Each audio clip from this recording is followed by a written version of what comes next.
XCOM is it's a really beloved franchise, and it's one that, personally means a lot to me. It's a game that I treasured years and years ago, and so it's super exciting to be able to come back and sort of reinvigorate the franchise with a new entry that really adheres to the tenets of what made the original games so special. Our telling of XCOM is an origin story. It's about experiencing the origins of this organization from a really zoomed in and boots on the ground perspective. We really wanted to make you feel like what it was like to be one of the squaddies in the original game, and not the all-knowing top-down commander. Past games were all about a global UFO defense agency, a kind of task force made of the best from across the whole world who were supposed to repel an alien invasion. In XCOM, our game, which is its own kind of new origin story that follows its own timeline, XCOM begins as a United States federal task force built out of intelligence officers from the CIA and DIA. Their job is to repel an invasion from within the country. They're being infiltrated and they know it. We've taken a lot of the mythos that had been previously established and sort of reimagined it or re-engineered it, like sort of the very small, humble roots of the organization before it became this globe-spanning, globally funded anti-alien defense force. We wanted the aliens in XCOM to be unique and be compelling and surprising. Portray them not as your archetypical nasty, snarling monster alien, but by sort of looking to a very technology-based aesthetic. One of their primary goals in being here is actually to terraform our world, to transform it into something that's for them. At first, you see small little signs, like small little bits of cancer sort of starting to grow and form and grow in our world. And it seems very kind of jagged and sort of very disruptive, but that's because it's youthful, and our world are very much like oil and water, or like, kind of like matter and antimatter. They kind of fight each other.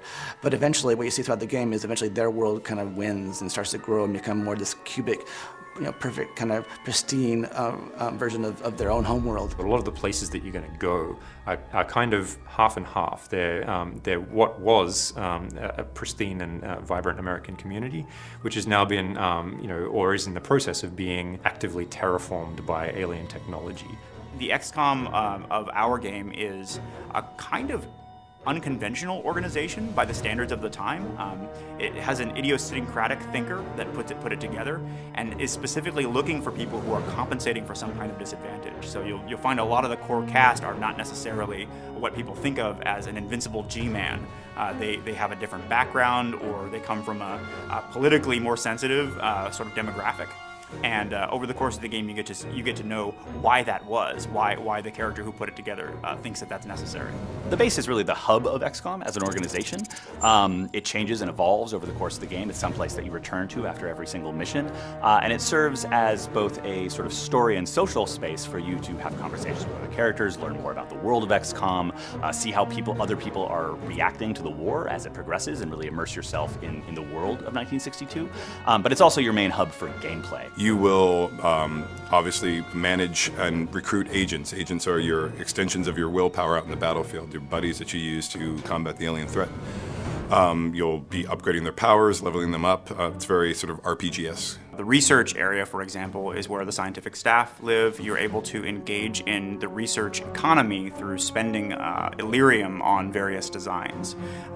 Most of them are based on captured alien technology, and so Dr. Weir helps you understand what the sort of strengths and weaknesses of each of those tools are, and you get to be the one who decides which ones you want to take. Or the map room run by Angela, where you can survey all of the different emergencies that are currently taking place in the US where XCOM might be dispatched. When you go and use the map, it'll be populated with a variety of opportunities, which are the missions that you can go on. Imagine it like an RPG world map, where quests, come and go. There's primary quests and secondary quests. There are backbone missions that drive the plot forward, and there are dozens of other kind of strategic opportunities that pop up. And if you take one, you may lose the other. The country itself will start to change over. You'll see where the outsiders have encroached across the map of America, where you've lost territory, where it's been fighting back. So it has a very sort of dynamic feel of the ebb and flow of the front lines. The primary impact of choosing one mission over another is economical, meaning it affects the core player growth curve. You can decide to invest in this piece of research and not that, or this agent power and this agent upgrade, and let another one atrophy. As a result, individual players can kind of customize the sort of array of options they've got in the field based on those choices, the choices inside the base. There's also like little mini quests in the base. There's sort of like side quests that go on. So you'll interact with the different characters, learn more about their stories. The central characters of the game, you can go and talk to them, and you'll have dialogue options, and you'll be able to basically mine out as much of the story as you want by engaging in these conversations. XCOM is a story about some real people, some people with flaws and conflicts, and they're thrown into this situation against essentially overwhelming enemy that it's difficult to tell if they can even be defeated. And only by assembling the brightest minds, the smartest people that the world has to offer, are you even going to have a hope of defeating this enemy.